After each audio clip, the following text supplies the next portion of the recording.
Ang pinakamasakit na dagok ay hindi galit ng kaaway, kundi ang katahimikan mula sa sarili mong mga anak. Ang hiya, ang kahihiyan na maramdamang isa ka na lang multo sa sariling buhay. Isang obligasyon na lang. Ginampanan ko ang pagiging ilaw ng tahanan sa loob ng maraming taon. Pero ngayon, nag-iisa na lang ako. At tila walang pakialam ang mga taong pinalaki ko. Ngunit lingid sa kanilang kalaman, mayroon akong itinatagong lihim. Hindi ito pera o yaman, kundi isang katotohanan na susukat sa kanilang pagmamahal. Ang katotohanang babago sa lahat. Hindi ito para sa paghihiganti. Ito ay para maibalik ang dangal ng aming pamilya, bago mahuli ang lahat. At para matutunan nila ang isang leksyon tungkol sa panahon na hindi na maibabalik. Kung naranasan mo ng maging dayuhan sa sarili mong tahanan, i-like at i-share mo ang video na ito. At mag-comment sa ibaba. Saan kayo nanonood? Pakinggan natin ang inyong kwento. Nang buksan ko ang pinto ng aking bahay sa Batangas pagkatapos ng 5 buwang pagkawala, ang nakita ko ay halos ikahinto ng aking paghinga. Pero, para maintindihan ninyo ang sandaling iyon, kailangan kong magbalik-tanaw. Kailangan kong ikwento ang araw kung kailan nagsimula ang lahat.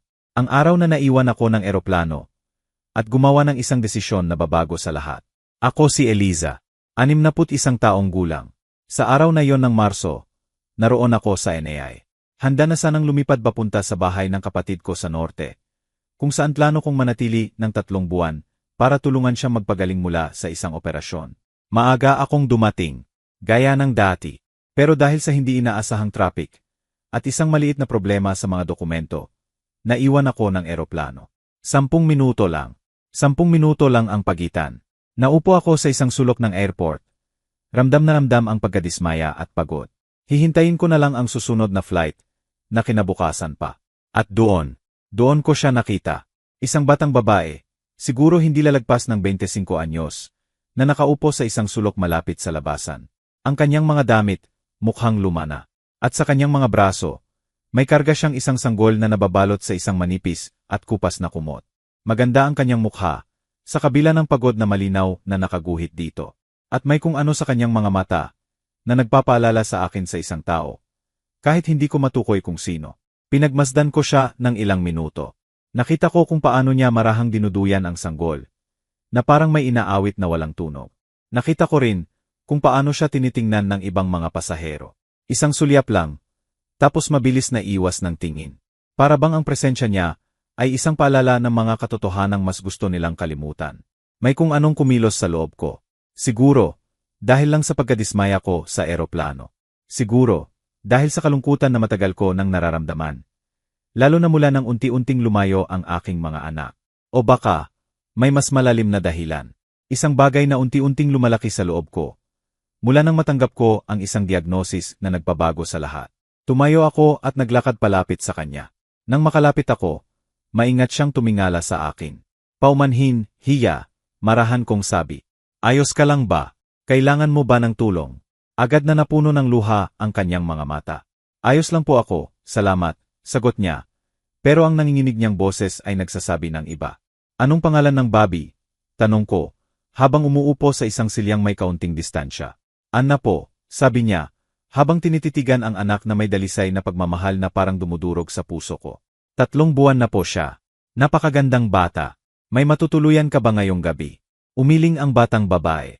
Ang kanyang mga luha, tuluyan ng dumaloy sa kanyang mga pisngi. Sinabi niya sa akin, na nawalan siya ng trabaho 2 buwan na ang nakalipas. Hindi na niya kayang magbayad ng upa. Palipat-lipat na lang daw siya ng lugar. Minsan, sa mga shelter siya natutulog, pero palagi raw punuan. Hindi ko na pinag-isipan pa. Siguro dapat nag-ingat ako. Siguro dapat mas naging maingat ako. Pero may isang malakas na tinig sa loob ko na nagsasabing importante ito. Na ang pagtatagpo naming ito ay hindi isang aksidente. Tiningnan ko siya, ang kanyang pagod na mukha, ang kanyang anak na mahimbing na natutulog, walang kamalay-malay sa hirap ng mundo. At sa sandaling iyon, ang sarili kong mga problema, ang aking kalungkutan, ang aking karamdaman, parang biglang nawala. Napalitan ito ng isang malinaw na damdamin. Awa. At ang pagnanais na tumulong. Huminga ako ng malalim. Hindi ko pa alam kung anong mga salita ang lalabas sa bibig ko. Pero alam ko na, kung ano man iyon, babaguhin nito ang lahat. Para sa kanya. At marahil, para na rin sa akin. Tinitigan ko ang mag-ina sa harap ko. Si Cecilia, na pilit pinipigilan ang pagiyak, at si Anna, na mahimbing na natutulog, walang kamalay-malay sa bigat ng mundo. May isang bahagi ng isip ko na sumisigaw. Mag-ingat ka, Eliza. Sinasabi nitong hindi ko siya kilala. Na baka mapahamak lang ako. Ito ang boses ng lohika, ang boses ng takot. Pero may isa pang boses. Mas mahina, pero mas malakas. Ang boses ng puso ko. At ang sabi nito, ito ang tama. Ito ang kailangan kong gawin. Huminga ako ng malalim, at pinili kong pakinggan ang pangalawang boses. May bahay ako sa Batangas, sabi ko. Sinisikap na panatilihing kalmado ang aking boses. Isang maliit na bahay sa tabi ng dagat. Walang nakatira doon. Nakatitig lang siya sa akin. Para siyang hindi makapaniwala sa narinig. Aalis ako papunta sa kapatid ko ng 3 buwan. Pagpapatuloy ko. Pwede kayong tumira doon, ikaw at si Anna. Walang bayad. Walang anumang kondisyon.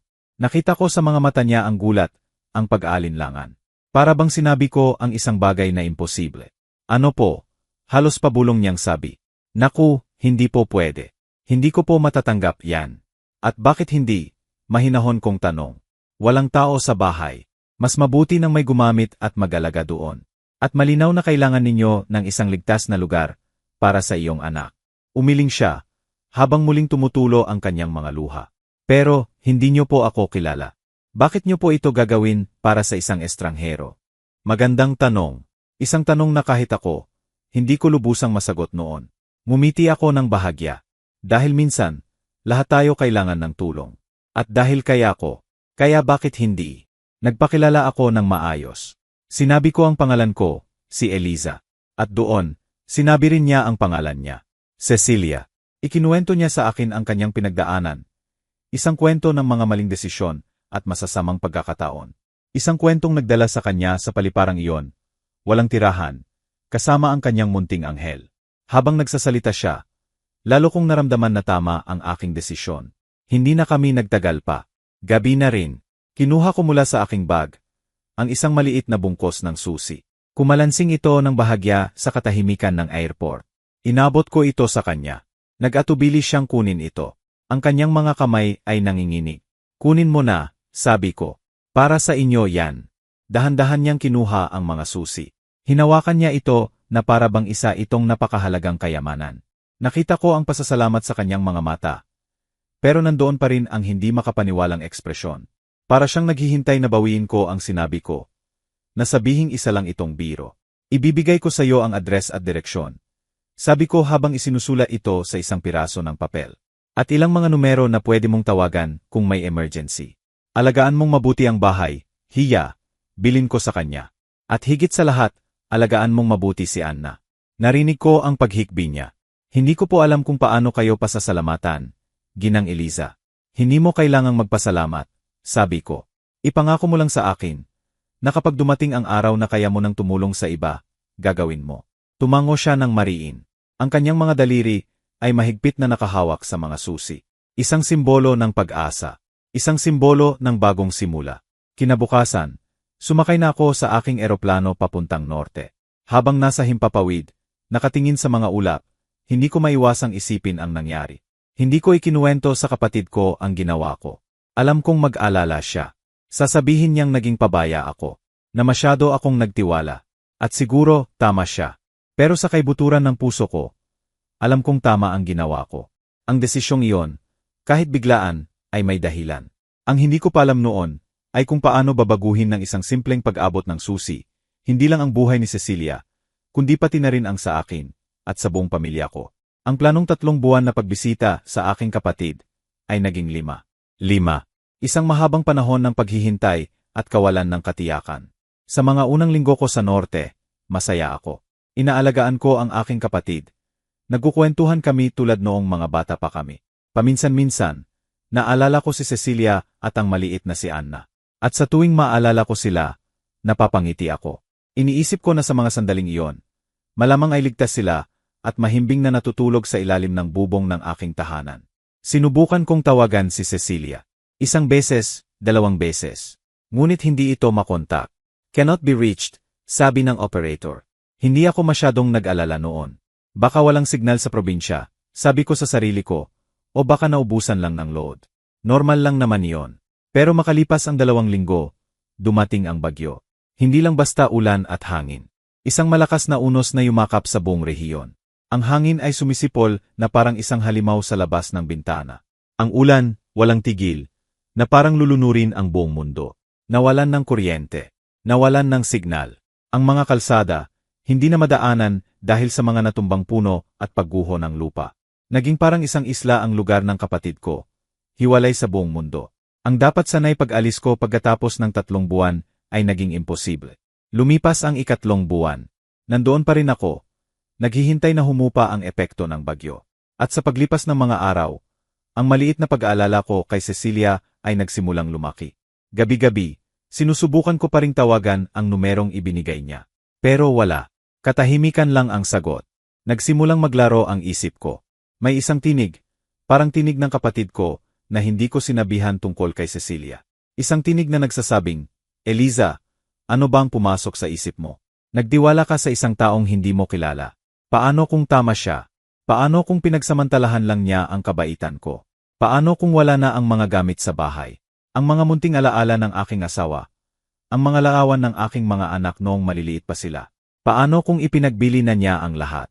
O mas malala, paano kung umalis na lang siya at iniwang nakabukas ang bahay? Pinasok ng kung sino-sino. Ang mga tanong na ito, paulit-ulit sa isip ko.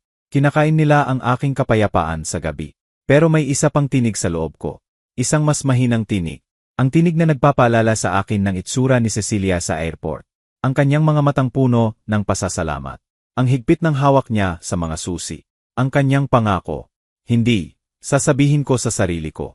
Mabuting tao siya. May problema lang siguro sa telepono. Inaalagaan niya ang bahay. Ngunit habang lumilipas ang panahon, lalong humihina ang pangalawang tinig na iyon. Naging 4 na buwan na. Wala pa ring balita. Naging 5 buwan. 5 buwan ng katahimikan. 5 buwan ng pag-aalala. 5 buwan na ako lang ang nakakaalam ng aking sikreto, ng aking desisyon. Ang bawat araw na lumilipas ay parang isang dagok sa dibdib. Isang paalala ng aking naging kapabayaan. Sa wakas, pagkatapos ng 5 mahahabang buwan, naging malinis na ang mga daan. Pwede na akong umuwi. Nagpaalam ako sa aking kapatid. Habang nasa bus ako pabalik ng Maynila, hindi ako mapakali. Mula sa terminal, sumakay agad ako ng taxi papuntang Batangas. Hindi na ako umuwi sa aking bahay sa syudad. Ang isip ko, nandoon lahat sa maliit na bahay ko sa tabi ng dagat. Habang papalapit ang taxi, lalong bumibilis ang kabog ng dibdib ko. Bawat metro na tinatakbo ng sasakyan ay parang isang hakbang papalapit sa isang hatol. Isang hatol na magsasabi kung ang ginawa ko ba ay isang gawa ng kabutihan o isang malaking pagkakamali. Ano kaya ang madadatnan ko? Isang bahay na inalagaan o isang bahay na nilisan at pinabayaan? Sa wakay, huminto ang taxi sa tapat ng aking gate. Huminga ako ng malalim. Oras na para harapin ang katotohanan. Huminto ang taxi.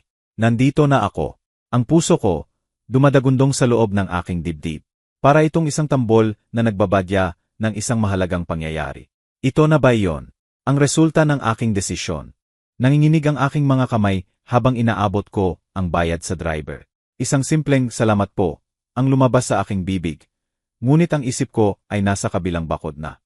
Pagkababa ko ng taxi, tumayo lang ako roon ng ilang sandali. Pinagmasdan ko ang gate. Ang pamilyar na gate na iyon, na kinakalawang na sa ilang bahagi. Pero sa likod nito ay isang hiwaga. 5 buwan. 5 buwan kong pinoproblema kung ano ang madadatnan ko. Isang bahay na sira-sira. Isang bakuran na nilamon na ng mga damo. O baka isang bahay na wala ng laman. Huminga ako ng malalim, at dahan-dahan kong itinulak ang gate. At ang nakita ko, ang unang bumungad sa akin, ay halos ikaluhan ng aking mga mata. Ang hardin. Ang maliit kong hardin, na dati pinabayaan ko na, ay buhay na buhay. Hindi lang basta malinis. Ito ay alagang-alaga. Ang mga gumamela sa gilid ay namumulaklak ng husto. Ang kanilang pulang kulay ay nagniningning sa ilalim ng araw. Ang mga santan na matagal nang hindi nagbibigay ng bulaklak ay ngayon, hitik na hitik. May mga bagong tanim pa, mga rosas at sampaguita, na nagkakalat ng isang matamis na halimuyak sa hangin. Naglakad ako sa maliit na daanan papunta sa pinto. Ang bawat hakbang ay mabigat. Ang bawat hakbang ay nagpapalakas ng kabog sa aking dibdib. Paano nangyari ito? Sino ang gumawa nito? Si Cecilia ba? Pero paano? Nakarating ako sa harap ng pinto. Ang pinto na minsan ay simbolo ng aking kalungkutan at pag-iisa. Kinuha ko ang aking sariling susi mula sa aking bag. Ang kamay ko, nanginginig pa rin habang isinusuot ko ito sa seradura. Isang pihit, at bumukas ang pinto. Dahan-dahan, dahan-dahan ko itong itinulak. At ang hangin mula sa loob ay sumalubong sa akin. Isang hangin na amoy, malinis. Amoy bulaklak. Amoy dagat. Amoy tahanan. Pumasok ako sa loob, at doon, tuluyan na akong natigilan. Halos hindi ko na makilala ang sarili kong bahay. Hindi dahil ito'y sira. Hindi dahil ito'y magulo. Kundi dahil ito'y perpekto. Ang mga puting kumot na itinakip ko sa mga muebles, para hindi maalikabukan, wala na. Ang mga upuan at mesa na gawa sa nara. Naminana ko pa sa aking mga magulang, makintab na makintab. Ang sahig na kahoy ay kumikinang, na parang bagong-bago. Ang mga bintana, na dati palagi kong isinasara para itago ang mundo sa labas, ay nakabukas ng maluwag. Hinahayaan nitong pumasok ang liwanag ng araw at ang sariwang hangin mula sa dagat. Pero ang pinakanagpatigil sa akin ay ang mga bagay na nasa dingding. Ang mga dingding na iniwan kong blangko, ngayon ay may mga nakasabit na larawan. Naka-frame ng maayos. At hindi ito mga larawan ni Cecilia o ni Anna. Ito ay ang sarili kong mga litrato. Ang mga larawan ng aking mga anak, si Marco at Isabel, noong sila'y musmos pa. Mga larawan ng aking yumaong asawa, si Arturo, na nakangiti. Mga larawan ng aming masayang pamilya, mga alaala na matagal ko nang itinago sa loob ng isang kahon sa aparador. Itinago ko ang mga iyon dahil masakit tingnan. Masyadong masakit. Isang palala ng isang buhay na tila hindi na sa akin. Pero ngayon, narito sila. Nakasabit, ipinagmamalaki, na parang nagsasabing, ito ang iyong tahanan. Ito ang iyong buhay.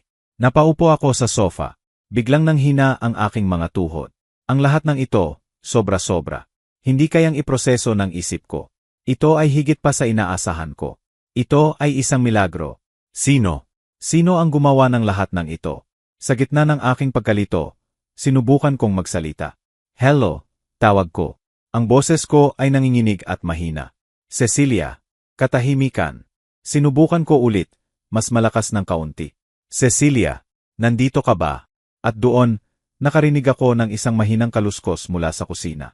Ang puso ko ay muling kumabog ng mabilis. At mula sa pintuan ng kusina, lumabas siya. Si Cecilia. Pero ibang-iba na siya. Lumabas siya mula sa kusina, si Cecilia. Pero hindi na siya ang Cecilia na nakilala ko sa paliparan. Ang babaeng nasa harap ko ngayon ay hindi na payat at mukhang desperado. May laman na ang kanyang mga pisngi, may kulay. Kumikinang ang kanyang mga mata. At sa kanyang mga braso, karga niya ang maliit na si Anna. Si Anna, malaki na rin. Ang sanggol na dati nakapikit lang, ngayon ay gising na gising. Ang kanyang maliliit na mata ay nakatingin sa akin ng may kuryosidad. At nang makita niya ako, ngumiti siya. Isang ngiti na walang ngipin, pero puno ng saya. Ngunit si Cecilia, siya ang nag-iwan sa akin na walang masabi. Ang kanyang pagbabago ay hindi lang sa panlabas na anyo. May kapayapaan sa kanyang mukha. May tiwala sa kanyang tindig. Mukha siyang masaya. Ginang Eliza, sabi niya. Ang boses niya ay pinaghalong gulat, kaba, at higit sa lahat, ginhawa. Akala ko po, hindi na kayo babalik. Sinubukan kong ngumiti, kahit na ang puso ko ay puno pa rin ng pagtataka. Sinubukan kitang tawagan ng maraming beses, hiya. Pero nasira ang telepono ko noong bagyo. Ang mga mata ko ay patuloy na lumilibot sa kabuuan ng sala, sa mga laawan, sa makintab na sahig, sa mga malinis na bintana. Cecilia, sabi ko, ang boses ko ay halos pabulong. Anong ginawa mo rito? Yumuko siya, na para bang nahihiya. Kinagat niya ang kanyang labi. Sana po hindi kayo magalit. Alam ko pong sinabi niyo na pwede akong manatili. Pero baka po nasobrahan ako. Hindi ako galit, mabilis kong sabi. Kahit na ang sarili kong boses ay parang bago sa aking pandinig. Nagulat ako. Ang ganda ng bahay. Mas maganda pa kaysa sa kung paano ko ito inalagaan. Gusto ko lang po sanang alagaan ang bahay ninyo. Pagpapatuloy niya. Gusto ko pong pagbalik ninyo. Makita ninyo na hindi ko inabuso ang tiwala ninyo. Isang mahinang ngiti ang sumilay sa kanyang mga labi. Nakahanap po ako ng trabaho sa isang kainan sa may pantalan. Ang may-ari po, si Mang John, napakabait niya. Pinayagan niya akong isama si Anna. Ang sahod po, hindi kalakihan, pero sapat na. Dahan-dahan akong umupo sa sofa. Ang lahat ng nangyayari ay parang isang panaginip. Ang pagod mula sa mahabang biyahe, ang gula sa aking nakita, parang biglang bumagsak lahat sa akin. Ayos lang po ba kayo? Nag-aalalang tanong ni Cecilia. Namumutla po kayo. Ikukuha ko po kayo ng tubig. Pumasok siya sa kusina at bumalik na may dalang isang baso ng malamig na tubig. Ininom ko ito at napansin kong pati ang mga baso mas malinis pa kaysa sa pagkakaiwan ko. Nang medyo kumalma na ako, tinitigan ko siya. Ikwento mo sa akin, sabi ko. Ikwento mo sa akin ang lahat ng nangyari sa loob ng 5 buwan. Umupo siya sa silyang nasa tapat ko, habang si Anna ay naglalaro sa kanyang mga daliri. Ikinuwento niya sa akin ang lahat. Kung paano siya sa mga unang araw ay hindi makapaniwala na totoo ang lahat. Kung paano siya naghanap ng trabaho habang karga-karga si Anna. At kung paano siya tinulungan ni Mang John, isang matandang may-ari ng kainan na naawa sa kanyang kalagayan. Ginamit ko po ang unang sahod ko, sabi niya, para bumili ng pintura at ayusin yung maliit na tulo sa bubong. Napansin ko po kasi noong unang malakas na ulan. Isang tulo na kahit ako ay hindi ko alam na nandoon. Ang pangalawang sahod ko po.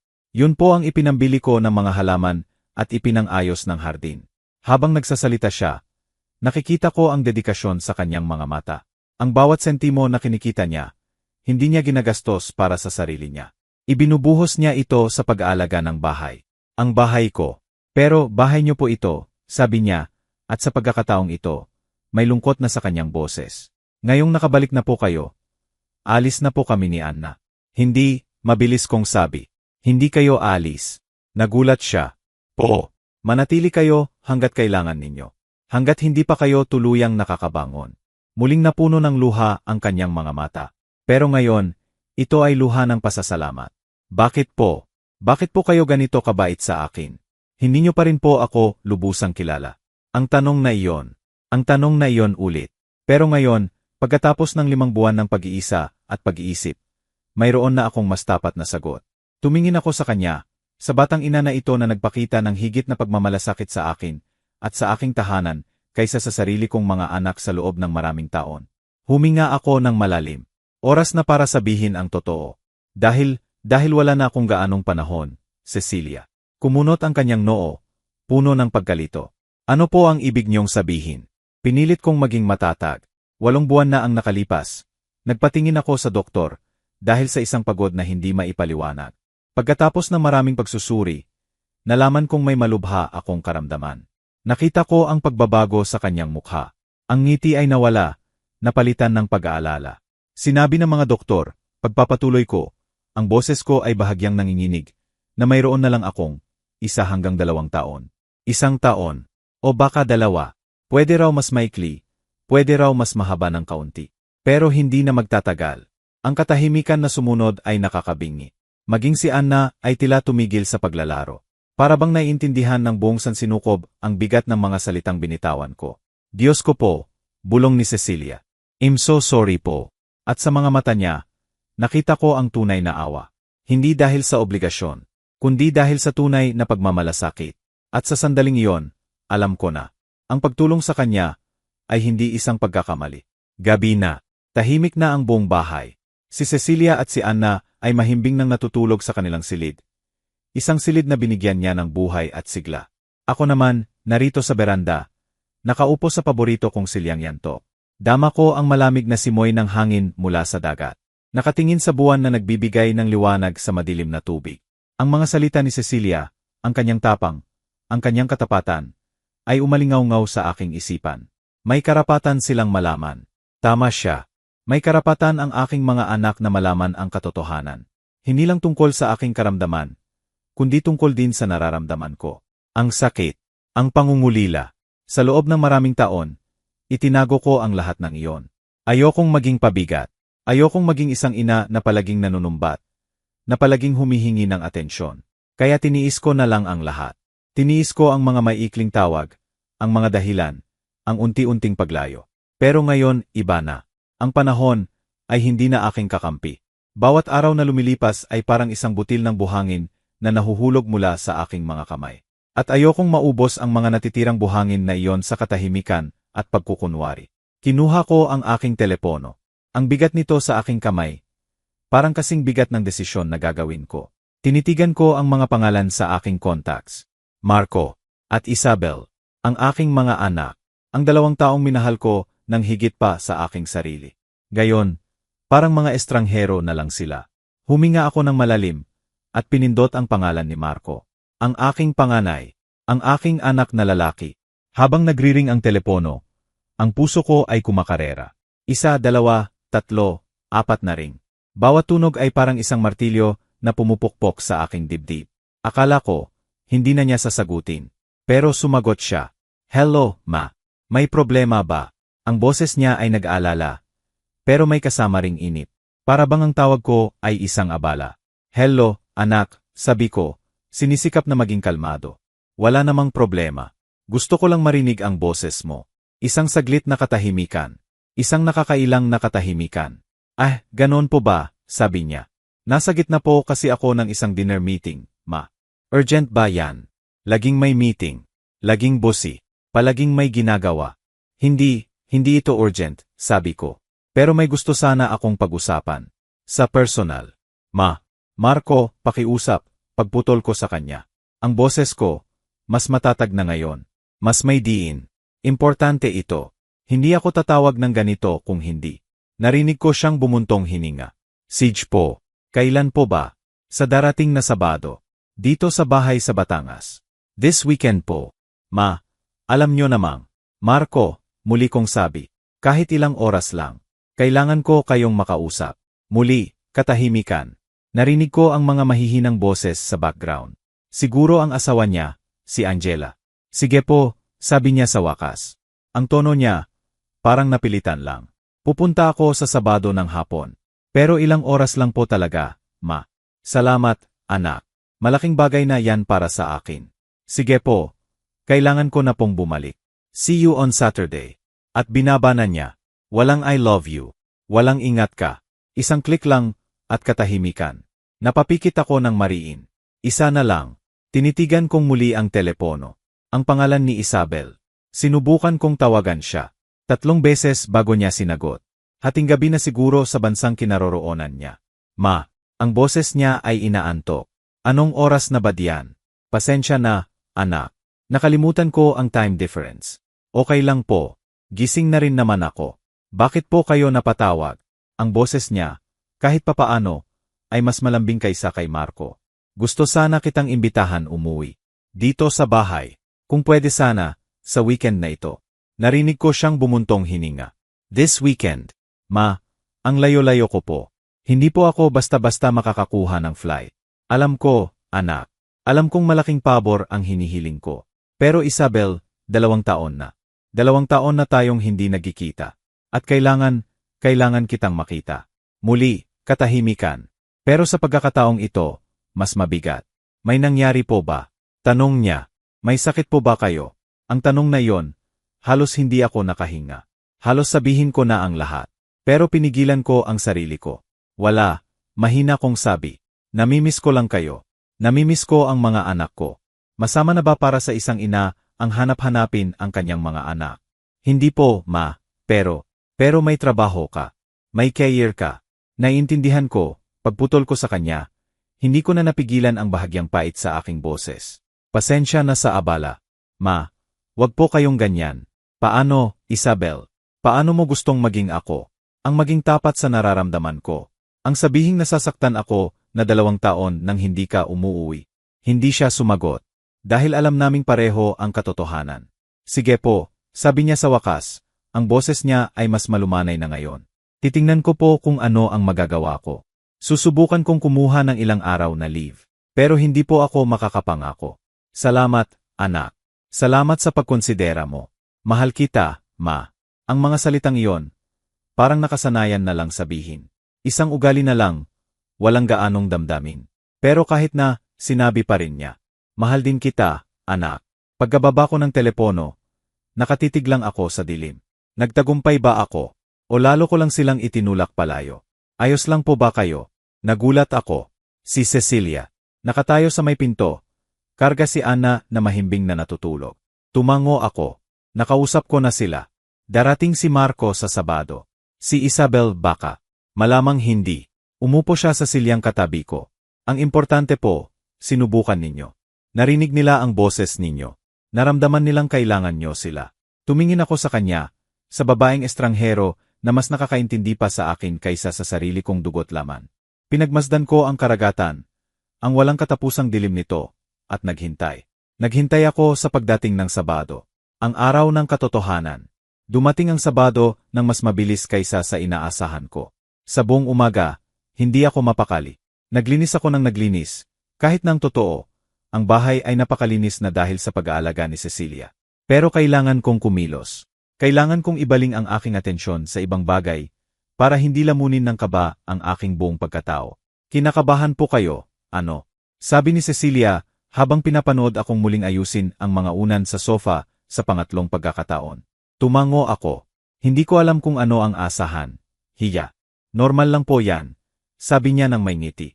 Mga anak niyo po sila. Normal lang na gusto ninyong maging perpekto ang lahat. Umiling ako. Hindi perpeksyon ang hinahanap ko. Mahina kong sabi. Ang hinahanap ko, siguro, ay isang senyales. Isang senyales na importante pa rin ako sa kanila. Na hindi lang ako isang obligasyon na kailangan nilang puntahan. Kung hindi po kayo importante, hindi sila darating, sabi niya. Ngumiti ako ng mapait. Darating si Marco dahil pinilit ko siya.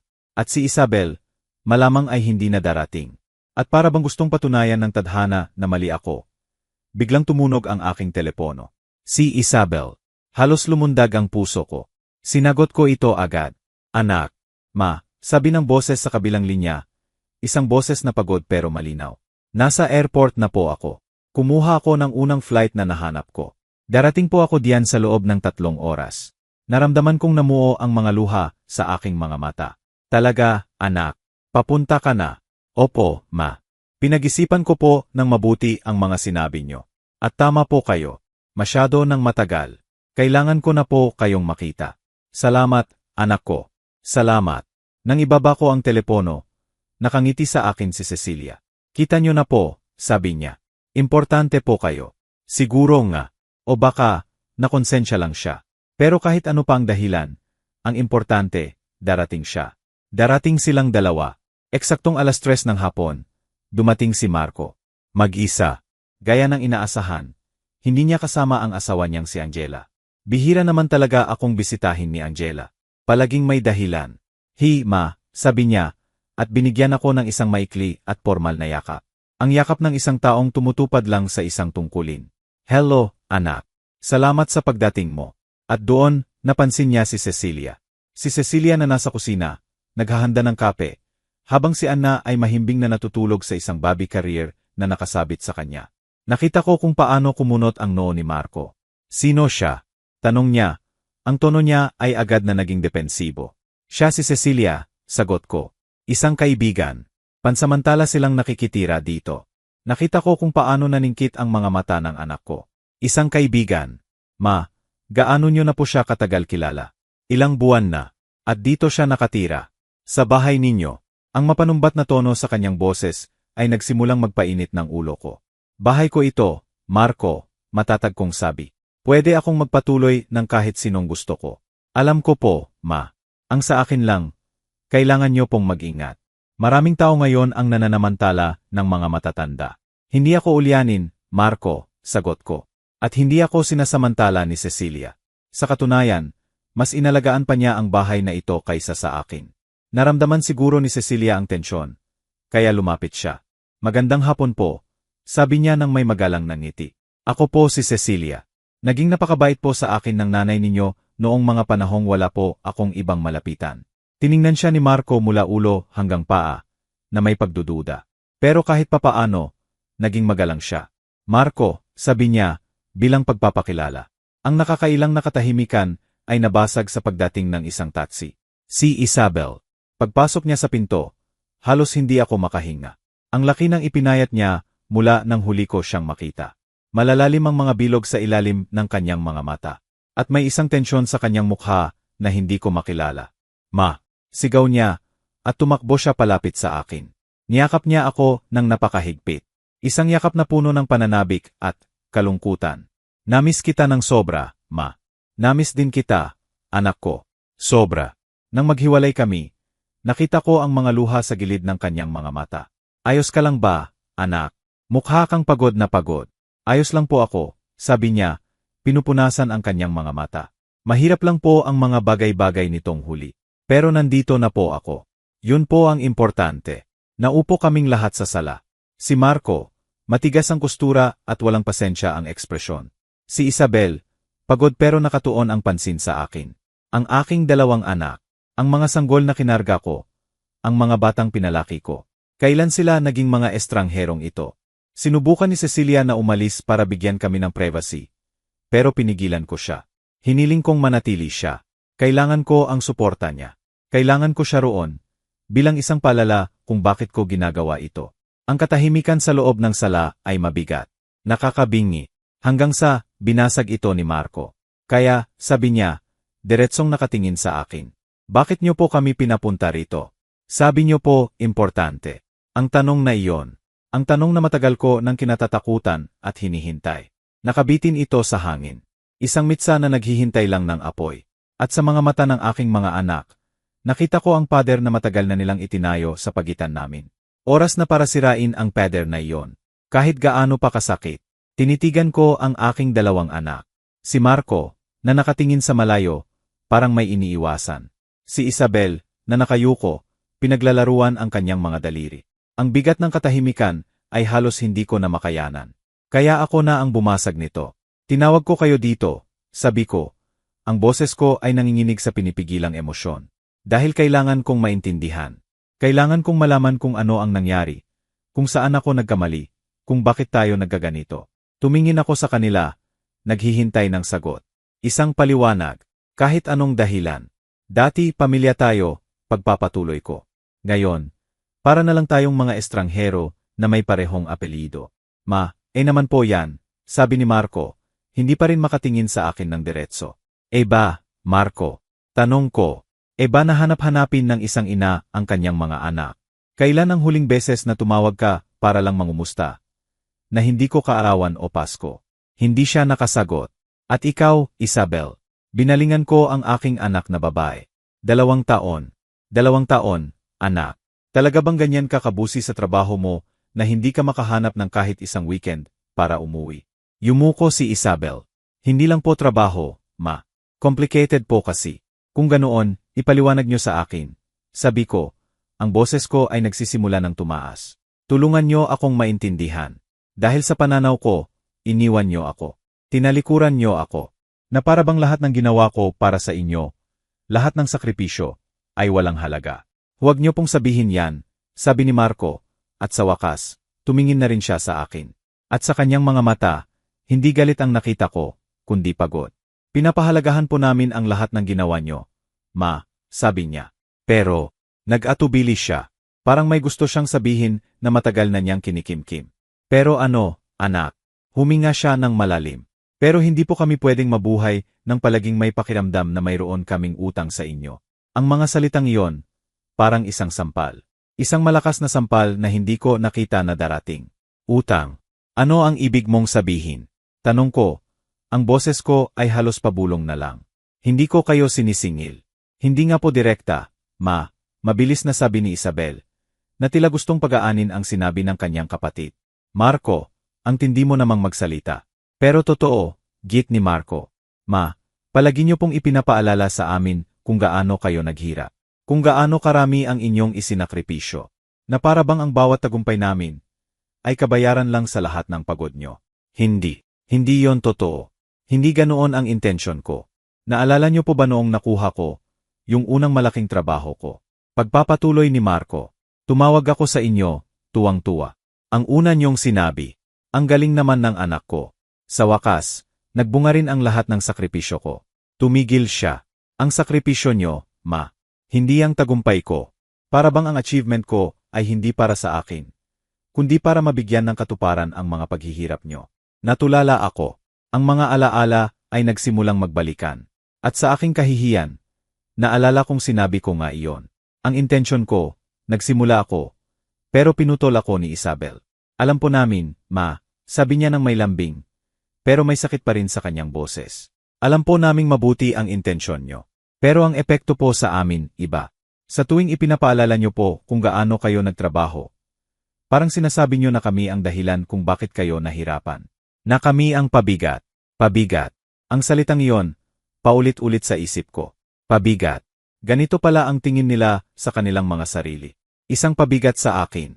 Ako, na ibinigay ang lahat para sa kanila. 3 trabaho ang pinasok ko. Hindi ako bumili ng bagong damit sa loob ng maraming taon, para lang may maipambaon sila. Itinago ko ang sarili kong mga pangarap, para matupad ang sa kanila. At ito ang naramdaman nila. Hindi yan totoo, sabi ko. Ang mga luha ay nagsisimula ng mamuo sa aking mga mata.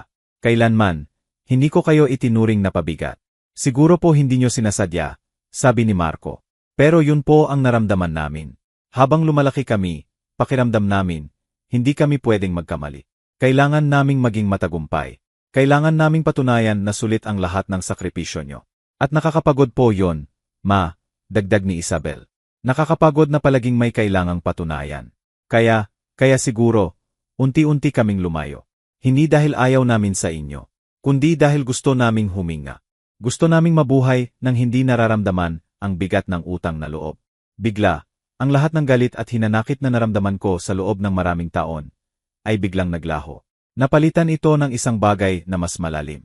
Mas masakit, pagkaunawa, sa isang iglap, para akong tumitingin sa isang salamin na nagpapakita ng ibang anggulo ng aking buhay.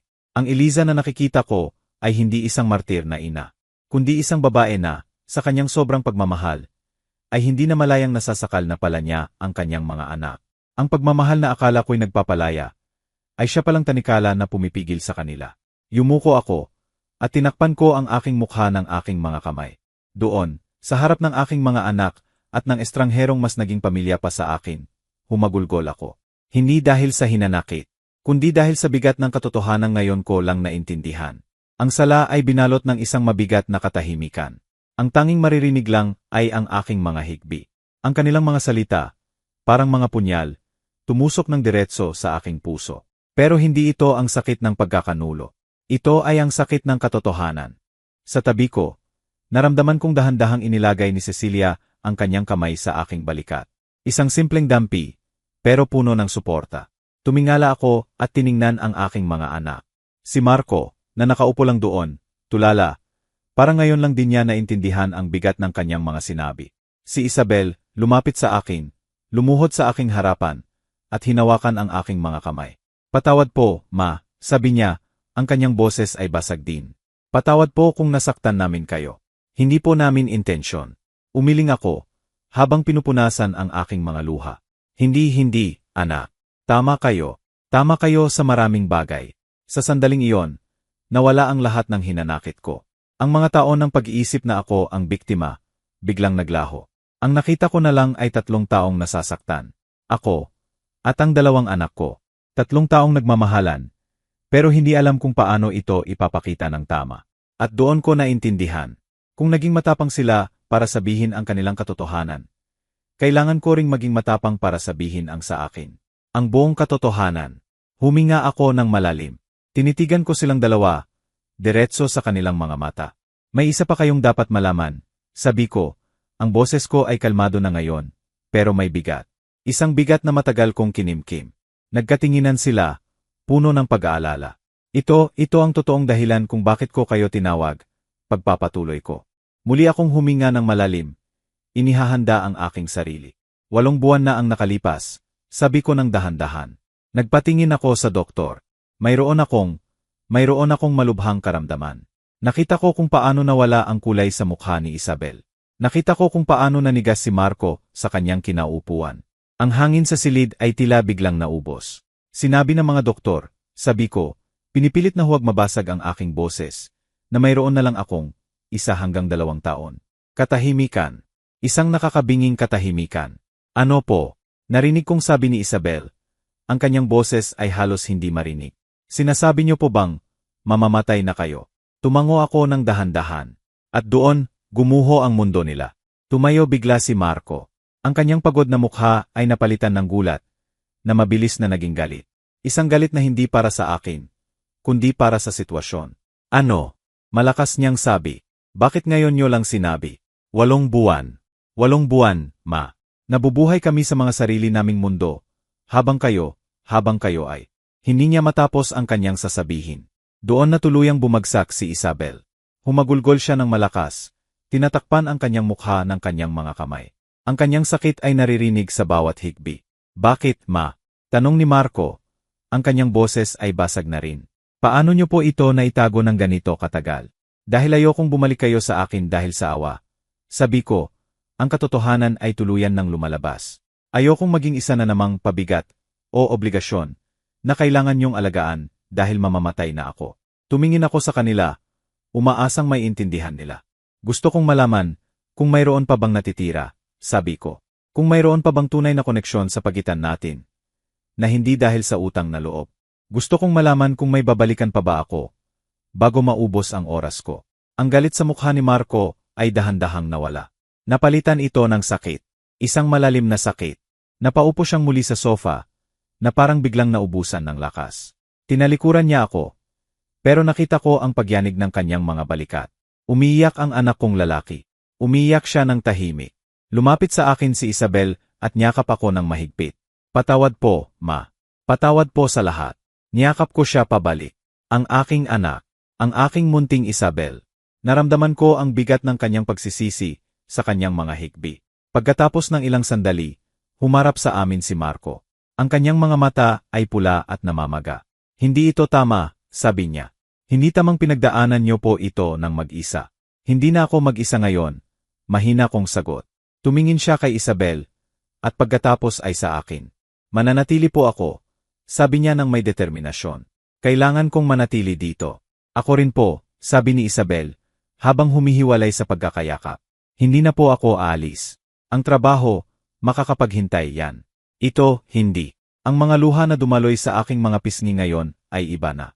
Hindi na ito luha ng sakit o hinanakit. Ito ay luha ng ginhawa. Luha ng pasasalamat. Luha ng pag-asa. Niyakap naming tatlo ang isa't isa. Sa gitna ng sala, sa harap ng mga larawang matagal kong itinago. Sa harap ni Cecilia na tahimik na nakasaksi sa lahat. Nagiyakan kaming tatlo. Para sa mga taon na nasayang. Para sa mga salitang hindi nasabi. Para sa sakit na itinago. At para sa katotohanan ngayon lang namin, lubusang naintindihan. Hindi ito isang masayang wakas. Marami pang sugat ang kailangang gamutin. Marami pang tiwala ang kailangang buuin muli. Pero ito ay isang simula. Isang masakit, pero tapat na simula. 6 na buwan na ang lumipas, mula noong Sabadong iyon na nagpabago sa lahat. Habang isinusulat ko ang mga salitang ito sa aking talaarawan, dito sa beranda ng aking bahay sa tabi ng dagat, pinapanood ko ang isang eksena na dati ay inakala kong imposible. Si Marco, ang aking anak na lalaki, ay nasa kusina, naghahanda ng tanghalian kasama si Cecilia.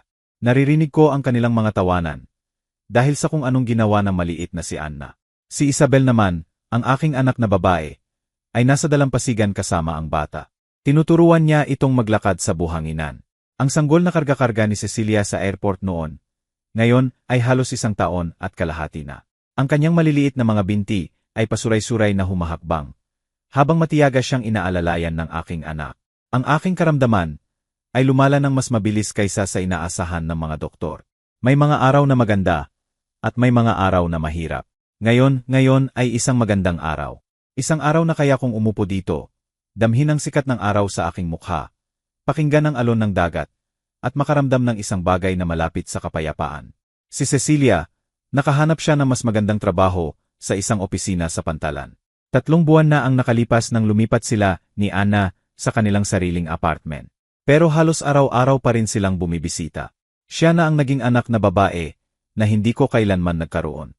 At si Anna, ang apo na hindi pa naibibigay sa akin ng sarili kong mga anak. Si Marco, iniwan niya ang kanyang trabahong puno ng stress. Kumuha siya ng isang posisyon na hindi gaanong sikat. Pero mas nabibigyan siya ng oras para makasama ako dito. Ang kanyang asawa, si Angela, na akala ko'y magiging hadlang, ay siya pa palang nag-udyok sa kanya na gawin iyon. Minsan, bumibisita na rin siya, at dahan-dahan, nagkakaroon kami ng isang relasyon na hindi ko inakalang posible.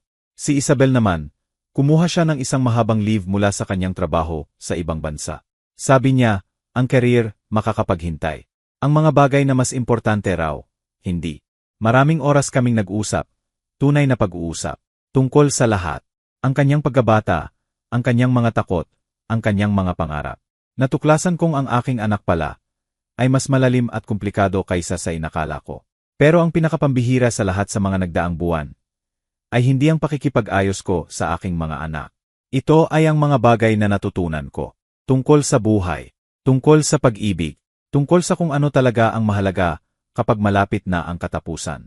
Natutunan ko na ang pinakamahalagang pamana ay hindi ang dami ng iyong isinakripisyo, kundi ang dami ng pagmamahal na ibinigay mo ng malaya. Natutunan ko na ang pasasalamat ay hindi hinihingi. Ito ay kusang ibinibigay. Natutunan ko na ang kamatayan ay hindi ang pinakanakakatakot. Ang tunay na nakakatakot ay ang mamatay nang hindi ka talaga nabuhay. Nang hindi ka nakita para sa kung sino ka talaga. Tinuruan ako ni Cecilia na ang kabutihan sa isang estranghero ay maaring maging mas makapangyarihan kaysa sa mga taon ng obligasyon sa pamilya. Na minsan, ang pamilyang pinipili natin ay kasing halaga ng pamilyang kadugo natin. Tinuruan ako ng aking mga anak na ang pagpapatawad ay isang proseso, hindi isang pangyayari. Na ang paghilom ay nangangailangan na masakit na katapatan. Na ang tunay na pagmamahal ay kayang harapin ang katotohanan. Pero hindi nito kayang mabuhay sa pagkukunwari. Lumapit si Marco, may dalang isang tasa ng tsaa. Ma, ayos lang po kayo. Ang lalim po ng iniisip nyo. Ngumiti ako. Higit pa sa ayos, anak. Payapa ako. Umupo siya sa tabi ko. Sa isang sandali, sabay naming pinagmasdan ang karagatan sa aming harapan. Ma, sabi niya, gusto ko lang po malaman nyo. Itong mga huling buwan, ito na po ang pinakamagandang bahagi ng buhay ko. Hindi dahil sa sakit nyo, kundi dahil sa wakas, binigyan nyo po kami ng pahintulot na maging totoo sa isa't isa. Sana lang, hindi ko na kinailangang magkasakit para matutunan ang leksyon na iyon, sabi ko. Siguro po, iyon lang ang paraan, sabi niya. Siguro kailangan nating malaman na mauubos na ang oras para maintindihan ang halaga nito. Dumating si Isabel at umupo sa kabilang tabi ko. Tumakbo papalapit sa amin si Anna at sumunod naman si Cecilia, nakangiti. Alam niyo ba kung ano ang nakakatawa? Sabi ko, habang tinitingnan silang lahat. Ginugol ko ang buong buhay ko na nag-aalala para sa kinabukasan. Para sa edukasyon nyo, sa tagumpay nyo. Pero ang tanging bagay pala na mahalaga ay narito lang pala palagi. Ang sandaling ito, ang pagiging magkakasama, ang koneksyon na ito, hindi po nasayang ang panahon, ma, sabi ni Isabel. Lahat po ng ginawa nyo, kahit ang mga pagkakamali, ang nagdala sa atin sa sandaling ito. Siguro, tama siya. Ang katotohanan ay ito. Malapit na akong pumanaw. Baka sa mga susunod na linggo o buwan. Pero hindi ako natatakot. Dahil natutunan ko na ang mamatay ng maayos ay nangangahulugan lang na nabuhay ka ng maayos sa iyong mga huling sandali. At ang mga sandaling ito, na napapaligiran ng mga taong nakakakita sa akin, nagmamahal sa akin, at pinipili ako, ito ang mga sandaling nabuhay ako ng lubusan. Sinabi sa akin ni Cecilia, ilang linggo na ang nakalipas. Iniligtas niyo po ang buhay ko, Ginang Eliza. Pero sa tingin ko po, sa paggawa niyon, iniligtas niyo rin ang sarili niyo. Tama siya. Sa pagtulong sa isang estranghero, sa pagpili sa kabutihan kaysa sa takot, sa pagbukas ng aking puso noong pwede ko itong isara, natagpuan ko ang daan pabalik sa buhay. Pabalik sa aking pamilya. Pabalik sa aking sarili. Kung may isa akong mensaheng iwan, ito na iyon. Huwag ninyong hintayin na maubos ang oras para mamuhay ng may katapatan. Huwag ninyong hintayin na malapit na ang katapusan para sabihing mahal kita. Huwag ninyong hintayin mawala ang lahat para maintindihan kung ano talaga ang mahalaga. Ang buhay ay ngayon. Ang pag-ibig ay ngayon. Ang pamilya, ang tunay na pamilya, ay itinatayo sa araw-araw na pagpili na maging present, na maging tapat, na piliin ang koneksyon kaysa sa pride. At pagdating ng aking katapusan, lilisan ako ng may kapayapaan. Dahil alam kong nabuhay ako. Tunay na nabuhay. Maraming salamat sa pagsama ninyo kay Eliza sa kanyang malalim na paglalakbay. Isang kwento ng pagpapatawad. At muling pagbubuklod ng pamilya. Ang kwentong ito ay isang paalala sa ating lahat, na ang panahon ang pinakamahalagang regalo na mayroon tayo. At hindi pa huli ang lahat, para sa katapatan at tunay na pagmamahal. Kung naantig ng istoryang ito ang inyong puso, huwag po ninyong kalimutang mag-iwan ng like, at i-share ito sa isang taong kailangang maalala na ang pagmamahal sa pamilya ay nangangailangan ng katapatan, hindi ng perpeksyon. At ikwento nyo naman sa amin sa comments. Anong mahalagang aral ang napulot ninyo mula sa kwento ni Eliza? Ang inyong karanasan ay maaring magbigay inspirasyon sa marami. Hanggang sa susunod na kwento. Mag-iingat po kayong lahat.